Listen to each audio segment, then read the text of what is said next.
I pledge allegiance to the flag of the United States of America and to the republic for which it stands, one nation, under God, indivisible, with liberty and justice for all. I'm getting a water. Does anybody want a water? Well, thank you for those of you who joined us tonight with the winter weather upon us. I guess it's going to be that way for the rest of the year. But good evening, everyone, and welcome to the Republican Town Committee Focus on Norton series, which again we started in March of 2022, and tonight's meeting is our 6th. And I'm Chairman Paul Ruazzi of the Republican Town Committee. There'll be a thank you for your attendance, and it will be also shown via Norton Media Center broadcast. Now, what is Focus on Norton? It's basically a monthly series designed to inform the people of Norton what is happening in their community by inviting those people charged with serving our community to speak and tell their story. We're honored to have tonight the Norton Middle School Principal Vincent Hayward, and for future reference, starting in January, we have 3 speakers lined up. We have Beth Rossi on January 9th, Director of Norton Senior and Community Center. February 12th, Michaela Whalen, President of Wheaton College. And on March 13th, Frank Durant, Norton Director of Parks.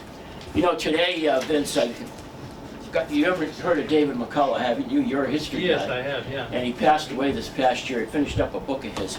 And I thought I'd give a little plug here for the teacher thing. If I can find the page. Yeah, here it is. You know, some people stop and think about those teachers who changed your life, maybe with a single sentence, maybe with one lecture, and maybe by just taking an interest in your struggle. Family, teachers, friends, rivals, competitors, they all shape us in life. And now, without further ado, Chris Stryer will introduce our guest speaker.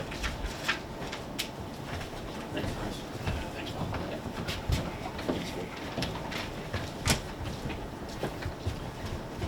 Good evening, everyone. Proud to introduce Mr. Vincent Hayward, principal of our Norton Middle School since 2014. He's the proud leader of an extremely dedicated staff and the hardworking students and school community here in Norton.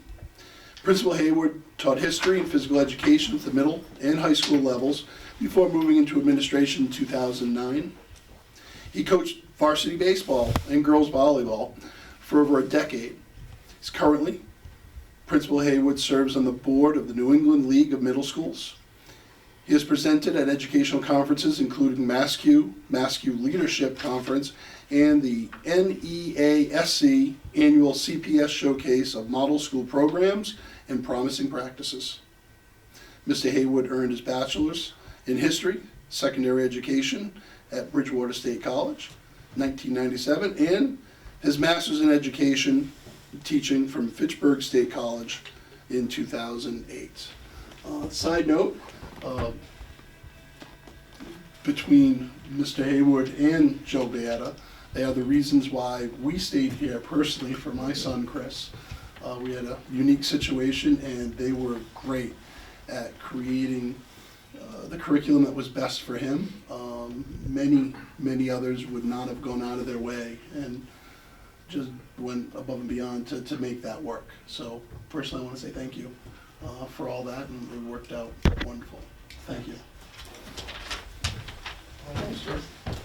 Thank you very much. Thanks. All right. Thank you for the invitation to speak tonight. I really like to get a chance to brag about the school. I'm very proud to work there. It's an honor to work here in Norton with the staff and the kids that I have. So again, thank you for the invitation. I brought some notes I prepared. I'm around teachers all day. So this evening I'll give an overview of Norton Middle School. I'll discuss the structure and the setup of the school, if you haven't been there in a while as a student. I'll go over the athletics and extracurricular programs at our school. I think they make our middle school unique, certainly experiences I didn't have when I was in middle school. I'll talk about some teacher and school-wide initiatives, things that we're working on as a staff to improve the school for all the kids. I'll highlight some community connections that we have in Norton. I think it makes Norton a special place, all the different connections over the years. We also hold the designation as a spotlight school. It's something that we had to work for to earn, and I'll talk about those things. And then some challenges, and then I'll enjoy some questions from you guys. Just a little bit more about myself. I'm a graduate from Randolph High School in 1992. No applause. Okay. So that was unique. Like a lot of people from Randolph, we had a lot of pride in our town back then. Really enjoyed Randolph as a community. Then as time went on, a lot of us moved out to like the 495 belt. And I really enjoy living out here. I live down in Middleborough. And my nephews actually moved to Norton, and they came through here. Then after I went to Randolph High School, I went on to Bridgewater State College, and I got my student teaching over at Avon Middle School. I started at the middle level as a history and English teacher in a very small community. Sometimes they graduated about 50, 60 kids per year. And then I left teaching because I wanted to make some money. And I worked a lot, and I worked hard, and did that for a couple of years, and I got an opportunity to go back in 2001 in the neighboring town of Holbrook. And there I got an opportunity to do phys ed, which combined a couple of passions of mine, which was education, working with kids, and also sports and athletics, which I really enjoy. First day in Holbrook was very unique. I had been away from teaching for a while. I got a chance to go back. I was like, oh my God, I'm back here in school teaching. And customary at the start of school, they do fire drills. Fire drill went off. I'm rushing to get my class list. I'm throwing some water on my face. I'm in the gym. I rush out. We have to do our attendance under the flagpole. I got to go check in. I'm accounting for all my kids are here. I go to the flagpole, and it's a beautiful morning, and I report to the principal. I say, yeah, all accounted for. Did you hear what happened in New York City? I said, no, what happened? He said, a plane hit the buildings. And that was my first day in Holbrook, and each day got better from there. But it was a memorable first day, and we worked hard. Eventually, I left there as the principal of the building. I worked my way up, became dean of students. I entered administration mostly through discipline and kind of order in the building. I got along with the kids who made trouble. They liked what I was selling, they liked my class, and I found that, I connected with those kids. I got a chance to move up to assistant principal, where I focused more on curriculum, supporting the teachers, became more involved with that, and eventually became the academic leader of the building, became principal. After a short time, I got an opportunity to come to Norton. The Holbrook building was 7 through 12. It was really unique because I got a chance to see kids, meet them as 12-year-olds, and then see them eventually graduate as 18-year-olds. I think it gave me a unique perspective on kids, seeing how they change over time as people, as their goals become goal-oriented, and really they start to, I always say in middle school, how do I know I succeeded? Teachers give tests, they get assessments all the time, and they're able to determine how do the kids do? What did they get on the test? I always tell my assistant principal at the end of the year in June when we're waving by to the buses, what's our test? How do we know we did a good job? And especially for the 8th graders is when they care more about their future than all of the adults around them. That's when I think we're done. When we really shift that caring about the future, about their education, from us and all the adults that surround them to themselves. And that's when I think we can measure a good job. But coming to Norton was great because I got a chance to focus just on middle level education. The only thing I knew about Norton was through coaching. I played the baseball team twice. Met a gentleman named Dave Mollica. And we played 2 games, 1-1. We did okay. But that was the only thing I really knew about Norton until I came out here. But I'll walk you through a typical day. Before I do that, I'm going to show you how smart I am. Since I'm on TV, I'm going to say thank you to my wife, Tricia, who makes it possible for me to work very hard, be dedicated. She'll watch this. Hi, Trish. And my beautiful daughter, Gianna, who's a 4th grader. Having a child really changed my perspective on teaching. Really made me look at all the classes, all the classrooms that I go into. One of the primary questions I always ask myself, and as parents you might be interested, would I want my child to be in this classroom? Would I want my child to spend 8 hours a day here? Would I want my child to be in the care of these adults? It's a question that, not always verbally, but I always feel that. Who would I want my kid scheduled with? What would I want my kid to have? How would I want my kid to be treated if they had to interact with the school principal? So that's my daughter Jan. She's a 4th grader now, so I know a bit about middle school. They'll be interesting, but it's always different with your own kid. So I'll kind of walk you through a typical day. We start each day with the Pledge of Allegiance. We do that. And then we're guided every day by our Lancer Lead Initiative, and it's really based on 4 principles. Be kind. I ask all the kids to have the courage to be kind every single day, all the way to when I first meet them in the 5th grade, when I do the step-up day, the transition. Have the courage to be kind. I think we can all do that as an expert level, and typically it makes you feel better than even the person. And I tell them to be deliberate about it, to go out of their way to do it. Not simply be kind because it's obvious, but to go out of your way to do it. I ask everyone to respect everyone that they're working with, but also to respect why we all showed up that day and the important work we're there to do, and respect the building that we're in. I ask them to take responsibility for their actions, their effort, and their attitude. And I do this every single day on the announcements. They're probably sick of it by now. But actions, effort, and attitude, and I always remind them they'll come to define who they are as people. And then I ask them to be better. And I point out that being better is not bragging like, hey, we're Norton, we're better, we're the best, which some people thought it was. Like it was a bragging thing. But being better is an acknowledgement that there's room for improvement in everybody, from the students to the teachers to the principal. So I always try to say, find a way to be a better student, a better classmate, a brother, sister, son, daughter. Find small ways to make improvements. Remind them that the path to success is a couple steps at a time. A message to students when we first meet them is we do important things at the middle school. We're there for important reasons. I point out to them that if they're there, they can do these important things. And then finally, we won't give up on you. It won't always be easy. It won't always be successful. The whole point of middle school is fall down 7 times and get up 8. So I send that message too. We have Lancer's Lead, which is an acronym, LEAD, which is Learn, Excel, Achieve, and Dream. And those are the things that we talk about. When I remind students about becoming leaders, I say to be a good leader, again, they're middle school. They're 11 when I meet them, so they're not leading the whole world. But I remind them that to be a good leader, you have to learn how to first be a good follower. And I know we talk about like don't be a follower and things like that. It's a message, but I try to reverse that a little bit. I say do be a follower. Follow good people, going in the right direction, moving at a pace you can keep up with.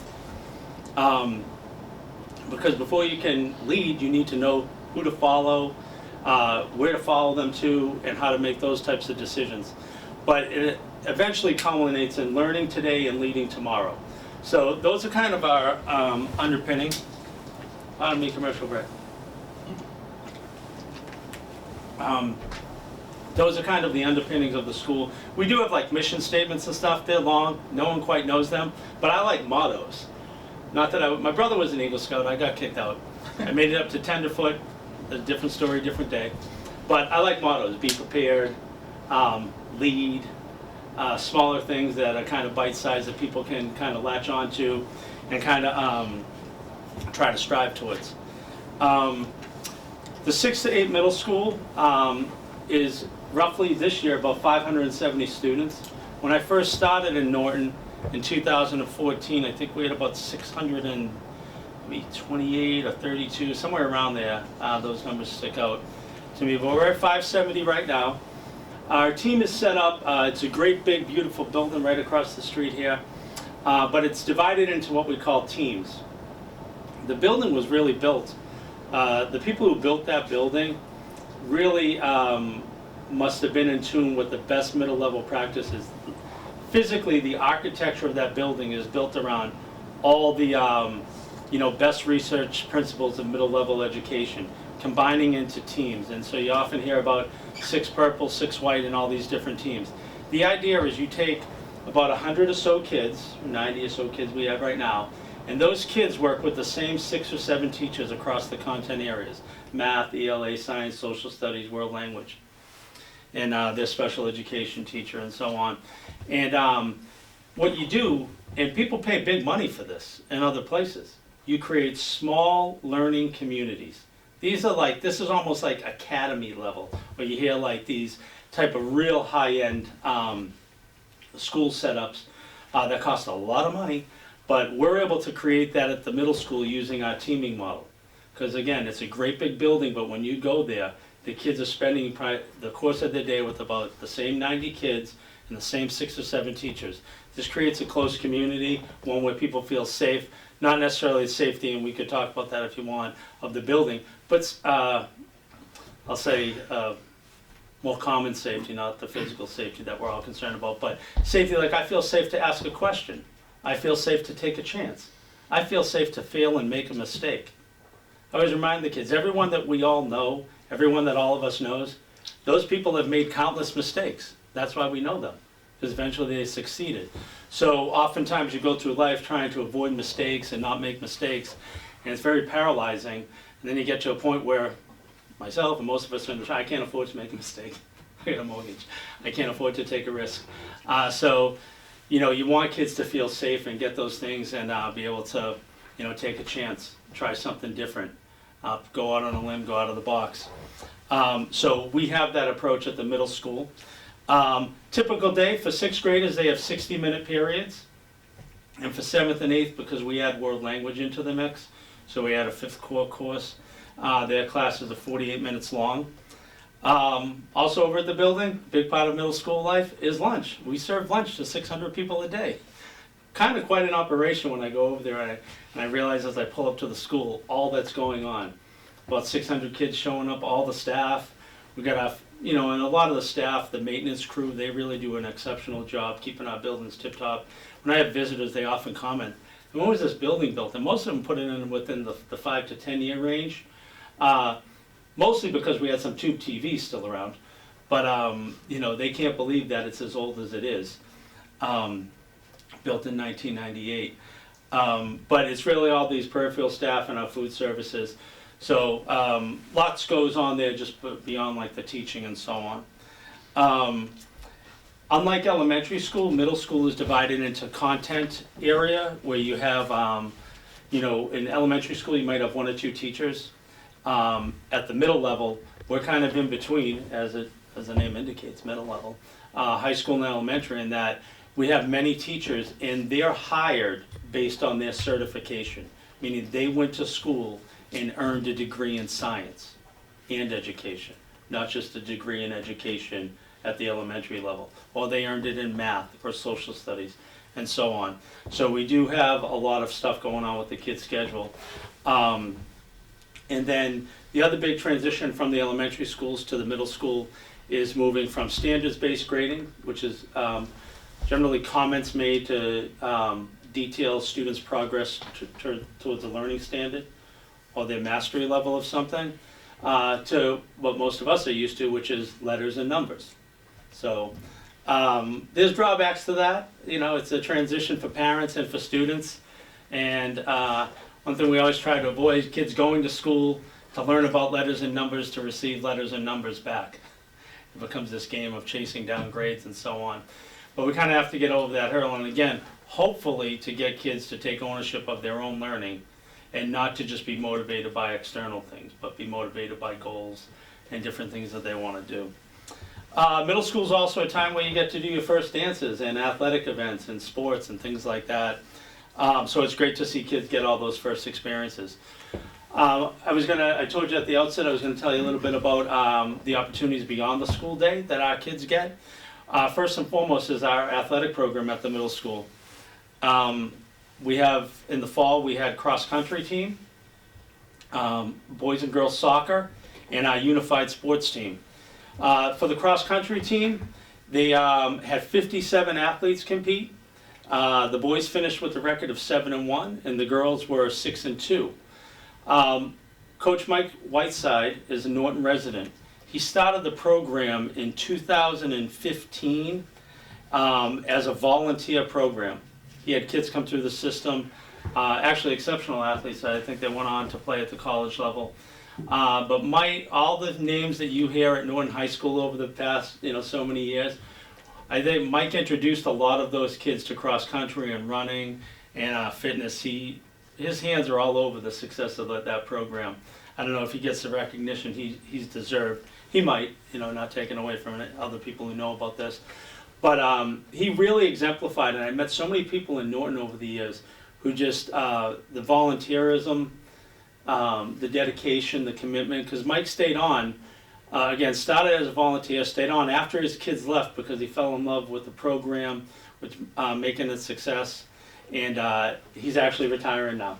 So that's why I was going to take a little time on Coach Whiteside.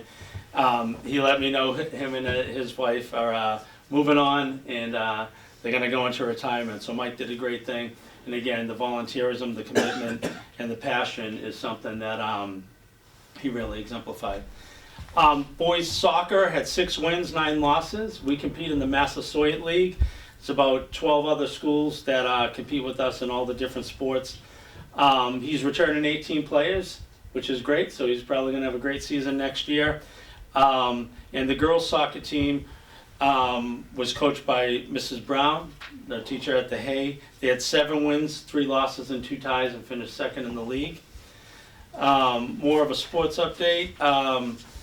We also had a unified sports program. Our unified sports program pairs typical students, we'll call them, with students with disabilities, and they compete together. It's an unbelievable program. We started it last year. I drive the minibus, just the drive over there, hearing the kids talk and the banter back and forth. Even before I even get to whatever we're playing. In the fall, we do bocce, which is great. It's a fun time. And then we do basketball, and we did a bowling outing in the spring. But just hearing the banter between the kids, and then just seeing the friendships being built, and really just the genuine connections that are made, just right there. I mean, we get back on the bus, hey, did we win? Yeah, we won. Every day we win because it's such a great experience. But we'll do that, and that's expanded greatly. I think we had our first basketball practice today. I think there was 22 kids out there practicing basketball for a season that starts in March. And then winter sports, our boys and girls basketball, they had a game today. They were on the road. Wrestling, which is a fantastic program. As you know, Coach Coleman in town and Coach May do a great job with that. Wrestling, more so than any other sport, if you know wrestlers, kids will say, oh, I play ice hockey, I play baseball, I play softball. You talk to a kid with wrestling, I'm a wrestler. It's like their identity. It's like who they are. And really, it just goes beyond the sports, and Coach Coleman does a great job in their award-winning program. But that starts all the way down. I even think they have kids at the Hay wrestling. And then we have our ice hockey programs in town. All my nephews played for those programs, great programs. And then in the spring we do baseball and softball. So quite a day beyond school. And again, I told you at the outset, when I worked in Holbrook, I kind of made a connection with kids at the high school level. And some of those kids, the only reason they came to school was sports. But they came to school. They got their diploma, they moved on. So it's a great way to connect with kids. And it's a great opportunity for our teachers. I mean, it goes so far to come and watch kids play sports after school. Being able to talk with them the next day in class about what they did, or really not even going there to see the kids, but being seen by the kids, showing that you care beyond the subject, beyond the content, that you'll take time away from your family to spend time watching them and looking at their success. So those opportunities don't exist at schools that don't offer these programs, and not all middle schools do. And we have an abundance of these programs. So many opportunities to make connections with kids beyond the classroom. In addition to that, we have clubs and activities. We had this year 195 students participating in 14 different clubs. 38 students participated in morning intramurals. And 72 students participated in student council. Some of the clubs that we have are unique. A Rubik's Cube club. They actually learn how to do the Rubik's Cube, and then they build these murals that probably, taller than me. They could do a life-size one of me, 600 cubes. And I don't know how they do it, but you can stand there and it'll be a picture of like Abe Lincoln or something. Really fantastic things that they do with that. Robotics, a drone club, photography club, woodworking, computer club, art, yearbook, literary magazine, and then we're going to be starting up our drama program, which does an amazing job. Some years we have over 100 kids involved in it, whether it's cast and crew or the stars of the show. Really, these plays are almost high school level, and it gives us an awesome opportunity, because one of the fun things that we do as we move kids through Norton Public Schools is the fifth graders, when they do their step-up day, they actually get to watch the in-school production. We schedule it that way. So one of the first things our fifth graders do, they're all nervous about coming to the middle school, is they get to come up to the school, meet their teachers, talk about the school a little bit, the school day, but then they get to leave having watched kids in 6th, 7th, and 8th grade put on a production, whether it's Rock of Ages they've done, Sound of Music, different shows. So they get to leave the middle school one of their first days as a class, having a great day, lots of smiles and laughs. And that happens in the spring, and the first meeting for that is actually going to happen on Wednesday. So it's a lot of work, a lot of time that goes into that. Great directors, Ms. Jess Holliker and Mr. Eric Beard. They've been doing it, and again, they started that program. Our StuCal, our Student Council and Leadership Group, moving into some community connections that I told you I'd talk about. They just recently, they just did their Turkey Carnival, where they put on like carnival games, and the kids do it during their specials classes. And they raised $2,621 for the Norton Cupboard of Kindness, which is a local group, and they donated 381 food items. So again, a great way to get some civic involvement with the kids, get them, all the kids, not just the group members, and then also raise money for a great cause during this time of year. Our parent boards over the years have been fantastic. Currently, our parent board is, the president is Stasha Shimkis. They do a great job as we get them back into field trips post-COVID, supporting those things. Teachers in the classroom, teacher appreciation, putting on dances and unique opportunities for the kids. They bring in guest speakers and do special recognitions and events. NEED is a fantastic organization in town. So many times they've come through with stuff. One of the best was they bought these virtual goggles where the kids would put on and have the 3D goggles, and they could go on field trips to the Coliseum and things like that. And some of the first times we started to kind of pilot some of this equipment and these things, NEED was right there with those grants. And again, that's the Norton Embracing Educational Development Group. And it's so hard because, as you guys know, or people in the audience know at home, it's hard to see awe in kids. It's hard to get them. My kid was 3 years old, swiping her Kindle, doing stuff like this. And it's tough to get them amazed, what's going to surprise them.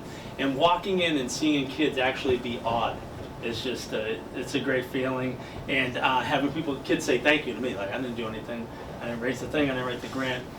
But just seeing that, I remember when that first took place, because that was new and different, and it's very engaging. One of the things we want to do with education is, and one of the things we talk about when we're going around as school leaders, what's the student engagement level?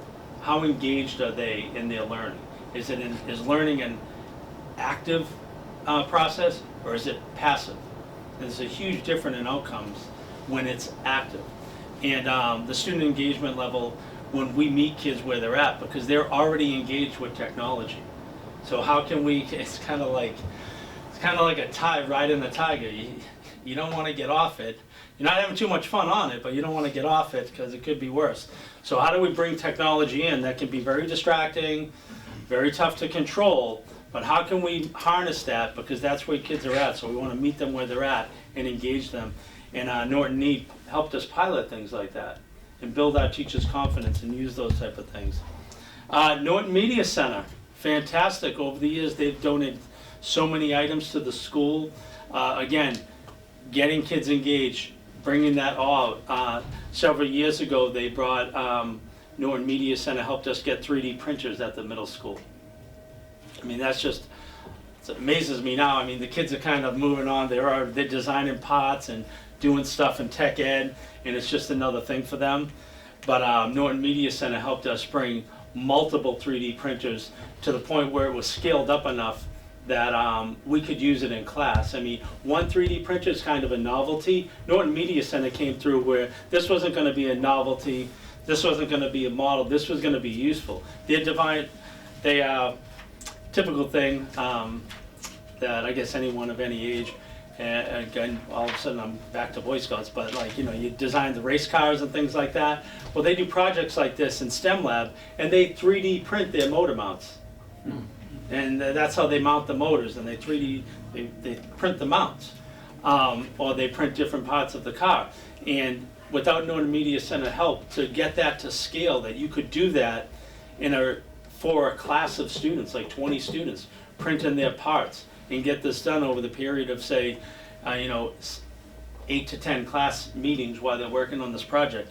Couldn't happen, probably wouldn't happen. We have a volunteer librarian right now, Gina Haney. Gina does a fantastic job. Again, people in Norton are different. I spent more than half of my career at this point in different communities, even though I've been here 9 years. Doesn't happen everywhere. Things like this don't happen everywhere. And at the level that it happens, it's not just like a hobby. The people I've met that I've engaged with in Norton bring professionalism, they bring ability, they bring commitment. And Gina does that. She's kept book lending going at the middle school and keeps us, it's very important to feel like we're a school that promotes reading. Not just off of a device either, just getting a book and so on, and spearheading the book fair for the Norton Middle School Parent Board. And then one of our, I guess our most impactful is our school resource officer. Having a school resource officer at the middle school, Sergeant Dennett's fantastic. And then when we brought on Officer Robichaud to work primarily at the middle school, he does a great job fostering relationships with kids, getting kids to see police officers as people, as approachable, as kind, as just a regular guy that you can walk up to for help with anything. Today I actually saw him tying a kid's shoe. There was a kid who was having some difficulty, he helped tie his shoe.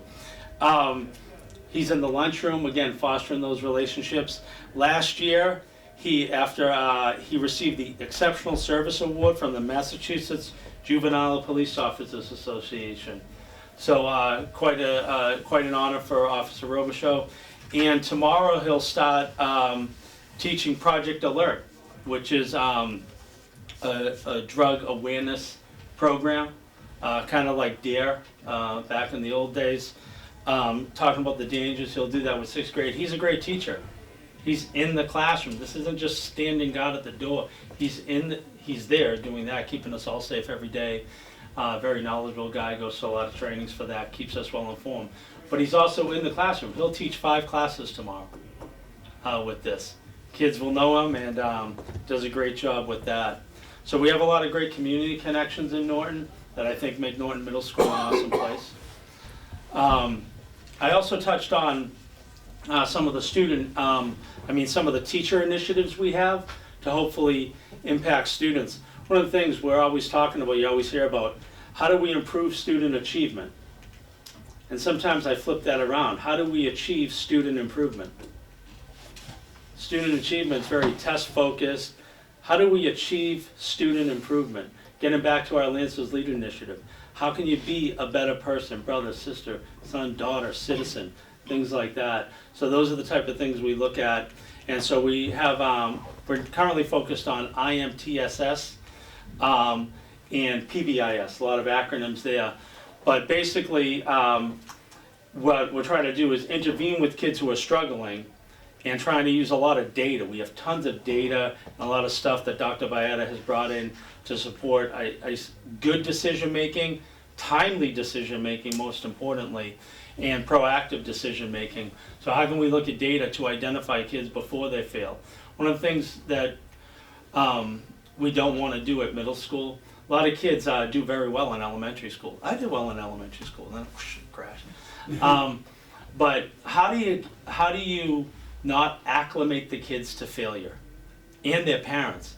The shock value of an F loses its, in low grades, over time it loses its impact.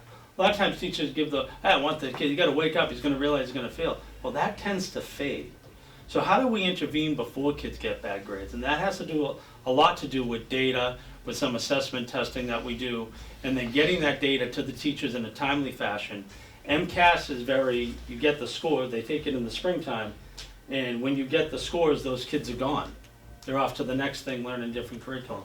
So how can we do more in the moment stuff and then intervene? Every kid's education is special. Every kid's education deserves a plan and people planning. So that's what IMTSS is. Again, it's trying to take data, take information, and come in and support kids before they get summative or kind of final grades and things like that. PBIS is a positive behavioral intervention system, and it supports, and basically what that is trying to, I don't want to say, it's not necessarily bribing kids, okay, we're not bribing kids. It's not always stuff. What it is setting expectations for kids, framed positively, not like a list of don'ts. It's not, don't do this, don't do that. Setting a list of expectations that we have, whether it's for the classroom or the hallways or the bus or the cafeteria, and then acknowledging and recognizing when kids do the right thing. So I appreciate you guys at the front, keeping pace, leading the line good. I appreciate you keeping a clean table, nice job. So it's trying to set up all these interactions and taking the time to acknowledge expected and positive behaviors amongst the kids. And then building towards celebration, whether it's a raffles, like, hey, you earned a raffle ticket for that. And again, it's, so many of our kids, the vast majority of our kids, unfortunately, they come to school, they do exactly what we ask them to do, and 80% of these kids move off. They go on, they're successful probably, and we forget their names because we don't interact with them enough. 90% of my efforts often are focused on 10% of the people. That's unfortunate, and frankly, it's not right. So PBIS really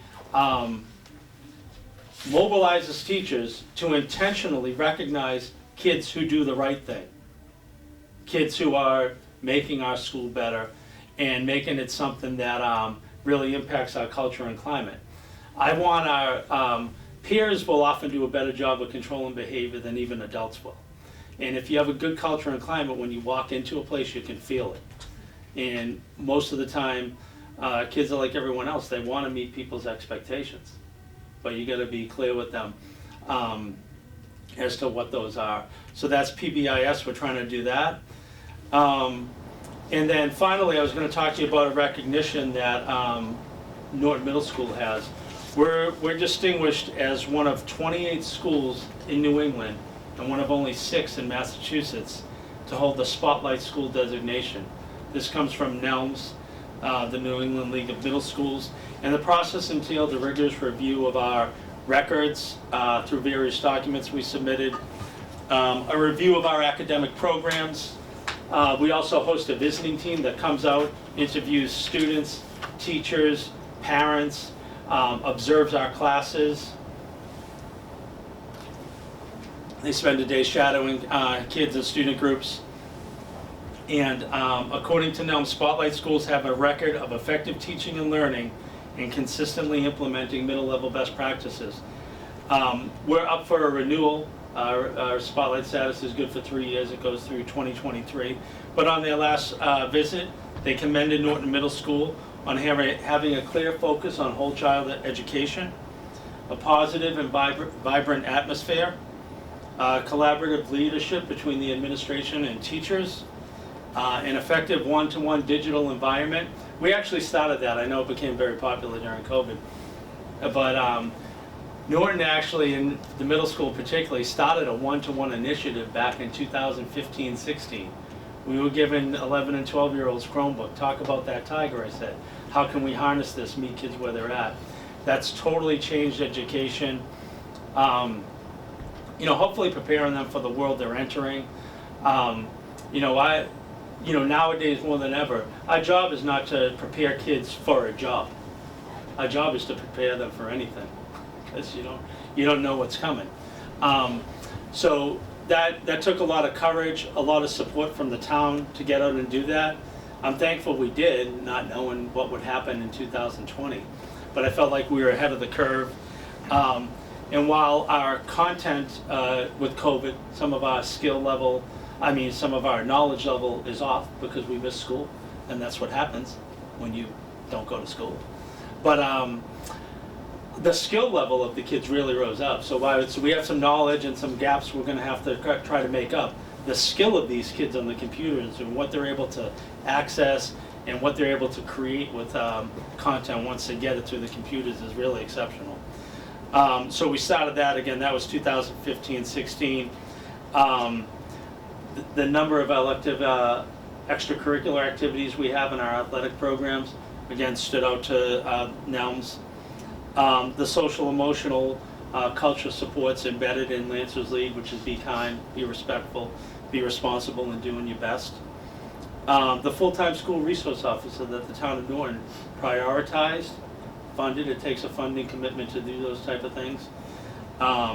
And the immaculate and well-maintained facility by dedicated personnel.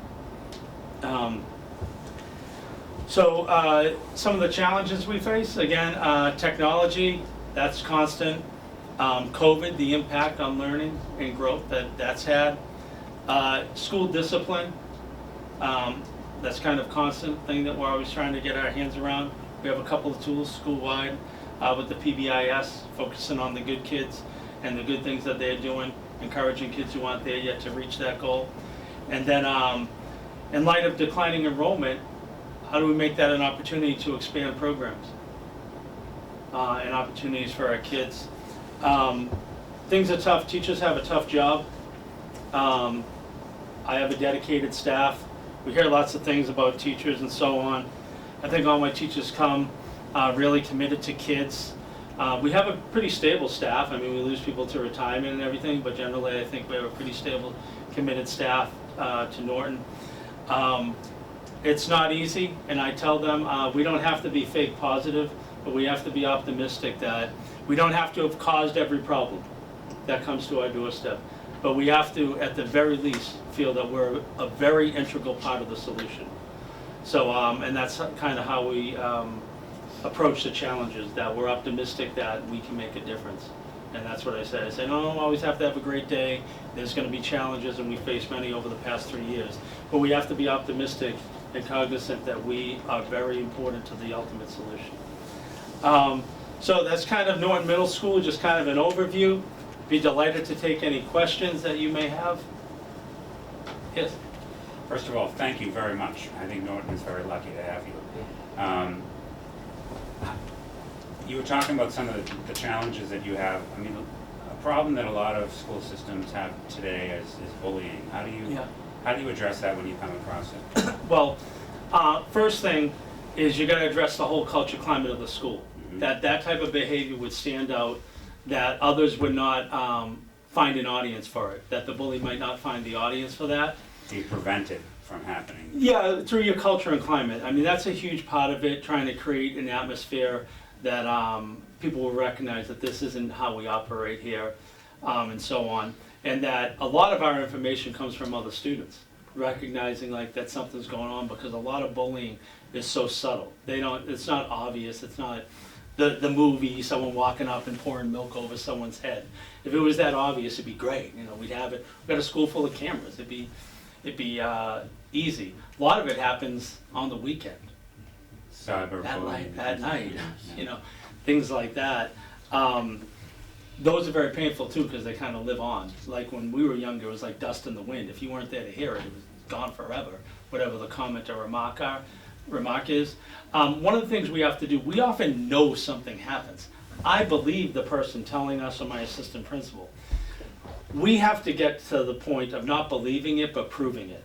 So that becomes a point where we have to start to gather information and, and apply it. A lot of the bullying thing, ironically, I guess might be the right word, actually gave a lot of process and a lot of benefits to the bully when they passed that law. I was an assistant principal at the time. And it really puts parents, they stand off when they hear that term. And it really made the conversations I had with parents, because at any one time, sometimes you're the bully. That happens. Sometimes, I've had times in my past where I think back, and I always tell the kids, I said, when I think back, I was short, not a big guy. I got bullied. There was days I was scared to leave the school. I was going to get beat up after school. And then there were days where I was the kid cracking the joke or being mean. I barely remember the times where I was scared. I can't remember, but I can remember the face of the kids that I poked fun at or laughed at. People can change roles, is what I'm saying.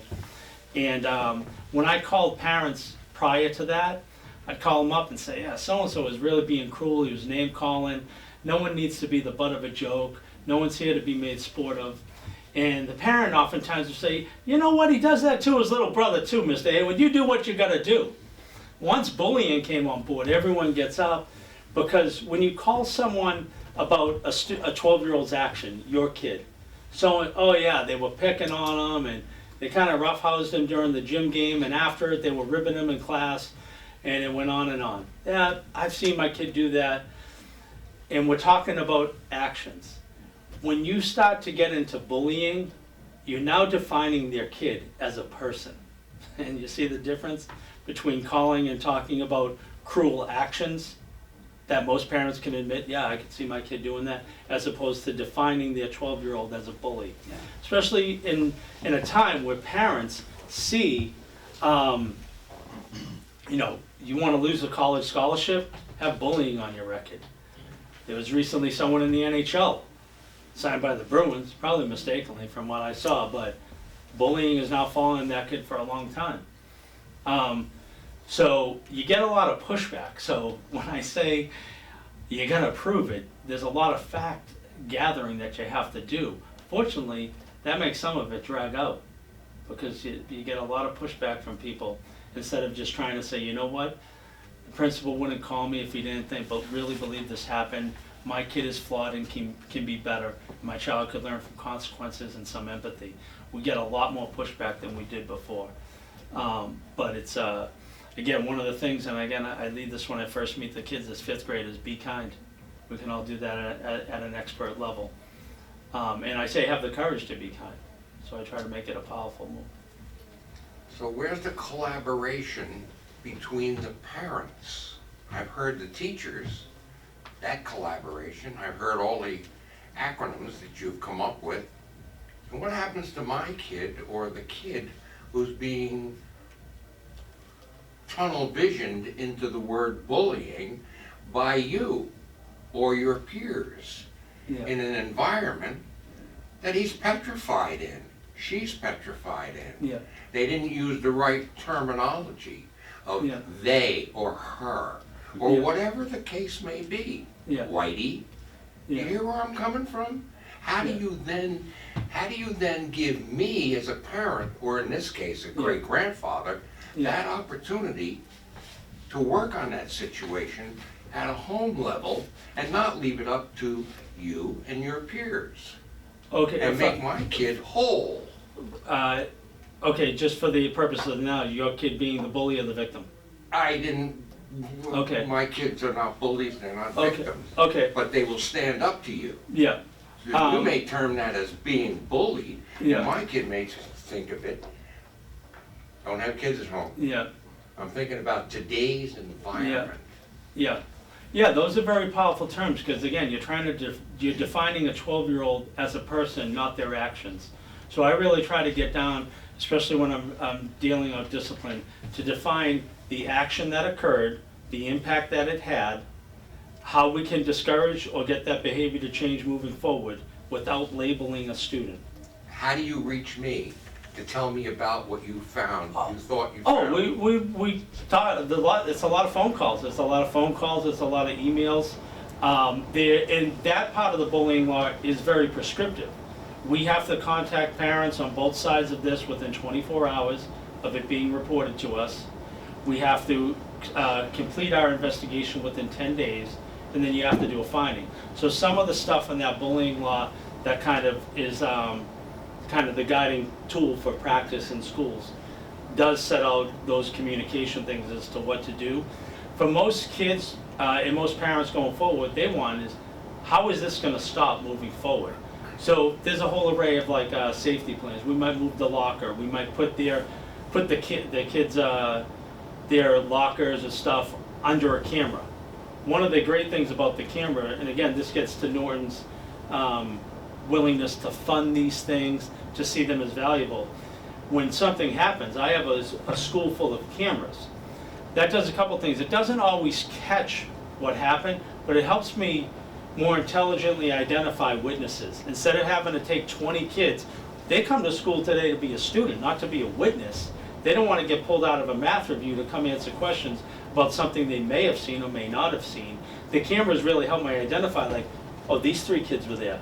Look, his head turned around. He might have heard something. I'm going to call him down. So it helps us define who has proximity to the event or the reported thing, and it really ultimately benefits education, because we're not having to, follow 12-year-olds around trying to get statements, and all of a sudden you have 20 kids coming down to look at something where we really needed to talk to, say, 4 or 5. But we set up our safety plans. We're frank with parents. I'm still frank with them. Like I said, they might get their umbrage up. They might not like the term bullying. Sometimes, bullying is something that's determined at the end of an investigation, not it's at the end of an investigation, not at the beginning of an allegation. Okay, because we want to be clear, because we don't want to throw that around loosely. There's a lot of stuff that's just mutual conflict. There's a lot of stuff that just doesn't arise to that. I could have 2 kids get into a fight. It's not bullying, it's a fight. It doesn't happen often, but it can. Yes.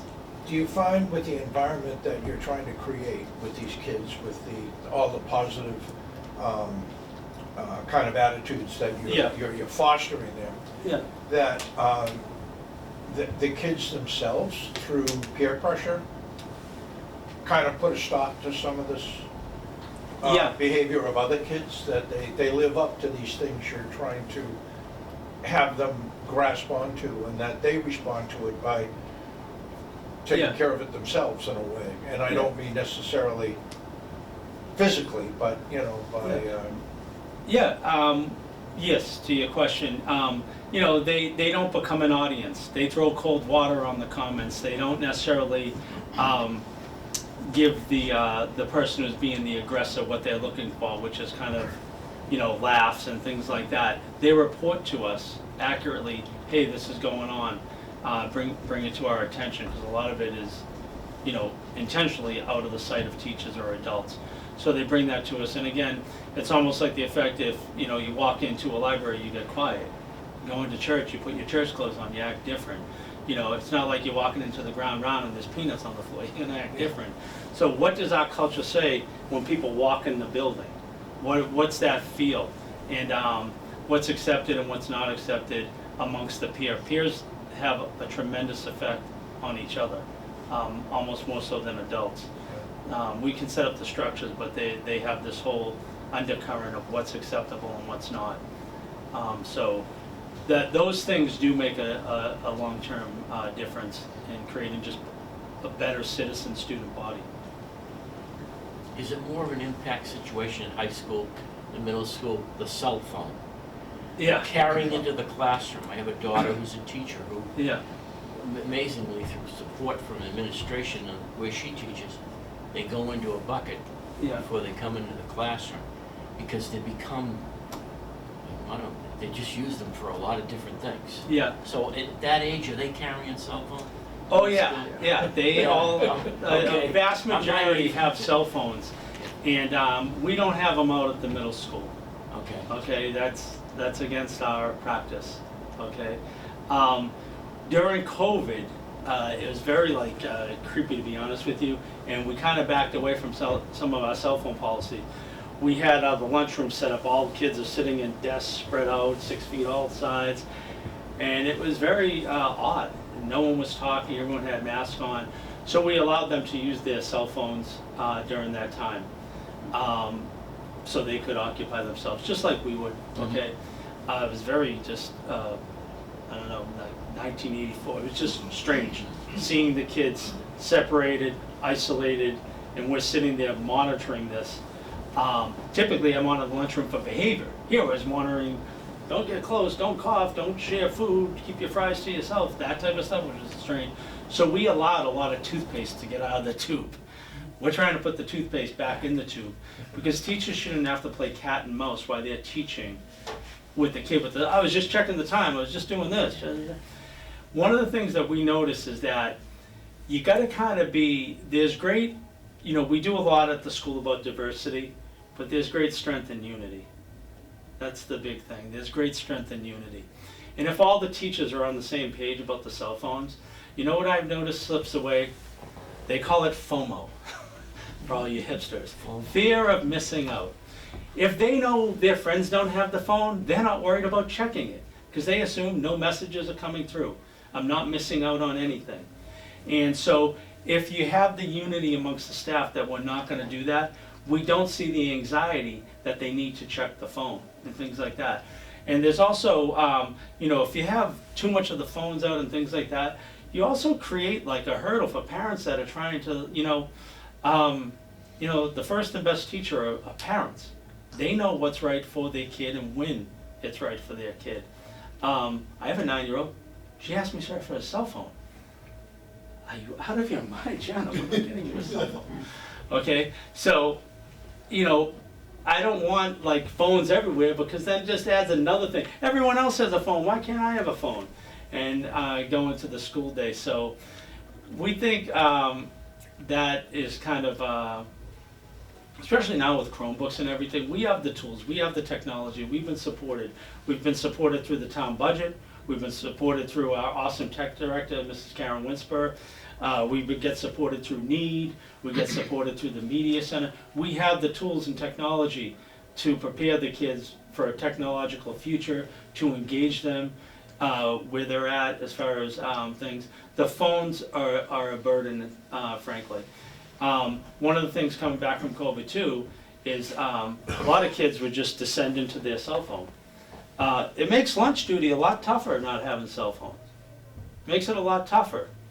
Because now kids are up, they're moving around, but the important skill of talking to each other, socializing, having a conversation, engaging in a 4, 5, 6, 7-way conversation with friends at a table is something that needs to be rebuilt, that needs to happen. So, they're challenging to say the least. Yeah. Thank you. Curriculum planning from today going forward, where do you see your curriculum challenges for the middle school going forward the next several years? Well, one, filling some holes and gaps by COVID. Okay, school is laid out, we have a plan, and this plan basically is set by textbook companies that say, when you're in 7th grade, you should be here, and when you're in June, you should take the test. Oh, that, by the way, we also designed that you're paying for. So there's this whole thing of where you should be. So we have some holes to fill because of COVID, which is why we're doing a lot of diagnostic testing, a lot of intervention has become our main focus. The goal for curriculum is, once we get that back, is to really create a rigorous curriculum that challenges students not to know things, but to think. Thinking is the lost part of the curriculum. How do you get kids to think? Not just know something. I mean, life isn't, you come home and you're on Jeopardy, or you leave the door and you're gonna get 20 questions. It's thinking. So how can we infuse thinking and creativity into our curriculum? I think that's like probably, next level. I think that's where we were really aiming and shooting prior to 2020, which was, how can we get these kids to create more than they consume? Not just be consumers of information, but be creators. Taking things and doing more higher order stuff, like taking information and creating something totally new, or changing the perspective on something. So that's where I think our curriculum needs to trend towards. Encouraging thinking and creativity, and the application of content, and the application of skills. which is why assessments are hard to test skills. They're easier to test knowledge. What you know, and we do a lot of this, like, what do the kids know, this, that, the other, very important, you know, and I'm not really anti-test. I mean, kids take tests all the time. They're very adept at taking tests. I'm not anti-test at all, but knowledge is, as far as the test goes, is simply what you know. It's not what you're able to do. It doesn't measure your ability to think or what your ultimate possibilities are. So how can we infuse more of that into the curriculum? A lot of that comes, and I see a lot of that in our specials wing, in our tech ed, in our STEM lab and things like that, where kids are really thinking. I've seen kids do these race car projects and they start to design it and, oh, you know, Billy, the wheel's off and we gotta change this, and they go back and it's this kind of design process thing, as opposed to, you know, we were all taught like the scientific method, do step 1, 2, 3, 4, 5. But now it's like the design process, rip it. They had this old commercial, Dodge cars, rip it up, start again, try over, da-da. And that's really what it is. And I would see this kid, and he's designing the thing, and I'm like, oh my God, if I could get him to look at his essay like that, if I could get him to look at his essay, or to go over his math homework with that same intention, we gotta change this, we gotta, that type of thing. So how do you make that a habit in those classes that carries over to, I'll say, our core classes? What's your feeling on masking children? I know there's a lot of conversation now. There's a lot of issues in the news about how bad it's going to be this fall. I saw one morning getting coffee, a bunch of kids in the school bus, they all had masks on. I really felt bad for them. I think it's a terrible thing to put kids in masks. What's your thoughts on that? I agree. I think it's a terrible thing. I'm not the king of the school. I'm the principal of the school. So I might look like I'm the leader. I'm middle management. So some of the things I have to make the best of and guide kids through challenges and obstacles and so on. So part of it's that, not necessarily my call. Where I influence it and where I can share my opinion, I do freely, even if it's not popular. I'm against masks. I don't like it. I've seen you know, kids kind of do this anonymity thing where they can just kind of come there and wear the mask and half the time they're not even wearing it appropriately, which kind of defeats the purpose of it. As I said, I had a child at the start of this thing. She was in first grade. Her schooling experience up until this year was never, you know, what I would say typical. So I'm not a fan of that at all. I think it took away the idea of you know, the speaking, all the cues that you get from conversation, the nonverbal stuff. You know, like we do a lot with school, with content and knowledge and skills. I just talked about it with you, went through all that. You know why most people are successful at work? You know, the degree and everything gets you in the door. What gets you upstairs or to the corner office? Do you show up and how do you interact with people? Those are the #1 things. And I think the experience of the mask kind of stunted students' growth, children's progress towards those type of things, which is interacting with individuals, interacting within a group of individuals. So yeah, I hope that doesn't come back. I hope our leaders don't see a need for that to come back at all. I did not like my child having to wear a mask. Any more questions out there? Yeah, I mean, as far as the community goes and parents, what can the community do, what can parents do to support what you're doing, you know, at the schools? Well, I would say, well,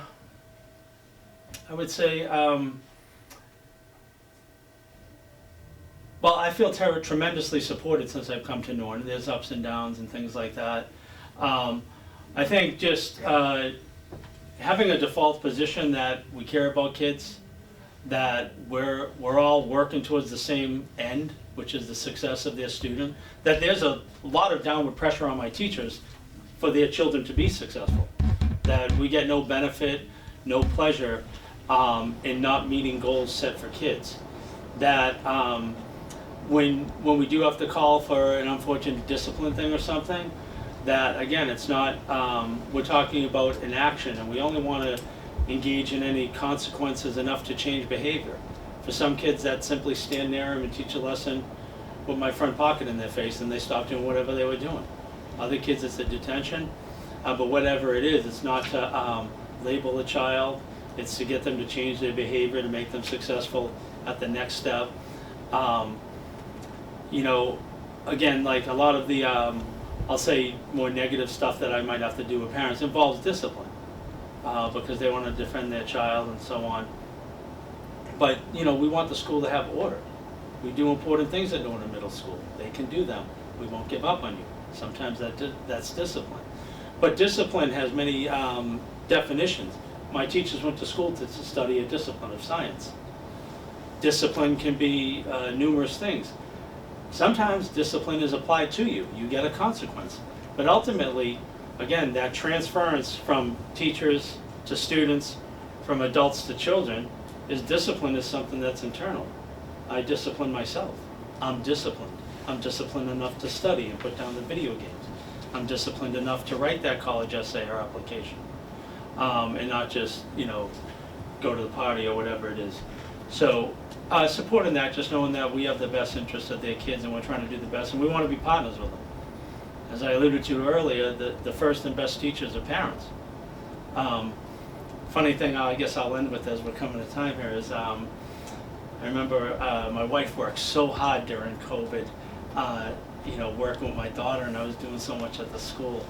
And, you know, one day my daughter was having a little bit of difficulty, or, you know, working with the lesson and trying to get her on task. And, you know, my wife called me in, you know, and again, she does so much, and she's getting through this. And calls me in, and she said, you know, Daddy, he's the principal of the school here, and you're at school, and when you're here, we have to do schoolwork. And if he's the principal, then who am I? You know, like the lunch lady? so you know, I see it from all ends, and so. You know, Vince, it would be neglectful for me, since I'm a history guy like you. What about civics education? Are we doing anything in the curriculum with that? Yeah, they actually just. I think, you know, the informed citizens, obviously, we're all trying to raise a new generation here. You know?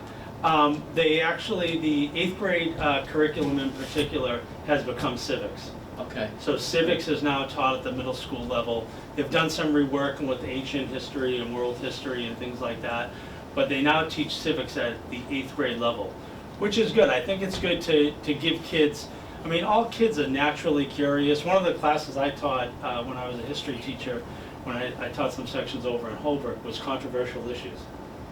And this was back, I mean, that was a class. I mean, now we avoid like the plague. We're staying away from it. That was the title of the class, controversial issues. But I think really equipping kids before they really get hammered by the media, hammered by the news, to give them some foundational knowledge about our country, about civics, so then as they start to just get their natural curiosity and then start to get hammered by the social media, the news, and so on, at least they have a foundation of what things are built on, how things work, the branches of government, things like that.